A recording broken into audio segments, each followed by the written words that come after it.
தம்பி எங்கடா போற? அக்கா அப்பா கிட்ட சொல்லிடாத, என் ஆளோட வெளியே போகிறேங்க்கா. அப்படியா? செலவுக்கெல்லாம் காசு இருக்கா? இருக்கு, ஆனால் கம்மியாக தான்க்கா இருக்கு.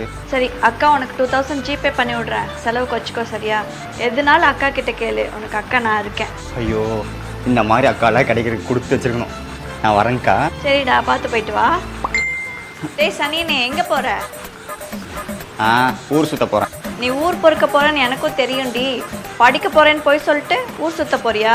இரு, அப்பா கிட்ட சொல்றேன். அக்கா அக்கா அக்கா என் வாழ்க்கையோட விளையாடாதக்கா ப்ளீஸ்க்கா. இன்னைக்கு ஒரு நாள் மட்டும் தான் அவளை பார்க்கவே முடியும். அப்ப நான் எகத்தாளமா பேசினதுக்கு சாரி கேட்டுப்போ. சனியா, இவளுக்கு மரியாதை ஒரு கேடு. என்ன ஒன்றும் இல்லைங்கக்கா. பண்றியா இல்ல அப்பா கிட்ட போய் போட்டு கொடுக்கட்டா? அக்கா சாரிங்கக்கா, இனிமேலும் உங்ககிட்ட நான் எதுவுமே வச்சுக்க மாட்டேங்க்கா. கொஞ்சம் ப்ளீஸ்க்கா, அவசரமாக போகணுங்க்கா, விட்டுறீங்களா? சரி சரி, தொலைச்சிப்போ. தேங்க்ஸுங்கக்கா. வரேங்க்கா.